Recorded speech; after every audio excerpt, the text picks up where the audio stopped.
మన దేశం మన దేశ అమాయక ప్రజలను చంపిన వాళ్ళు మన దేశం నుంచి పారిపోతే కనీసం వాళ్ళని పట్టుకోలేకపోయినాం. ఇప్పటికి కూడా బోర్డర్లో మన సైనికులు చనిపోతా ఉంటుంటే కనీసం వాళ్ళ చావుకు ప్రతీకారం కూడా తీర్చుకోలేకపోయినాం.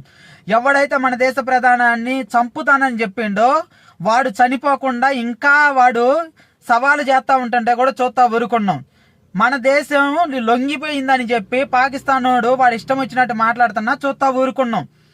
ఈరోజు అక్కడ ఆ దేశంలో ఉన్న తీవ్రవాదులందరూ బహిరంగంగా ర్యాలీలు చేస్తున్నా కానీ చూస్తా ఊరుకున్నాం.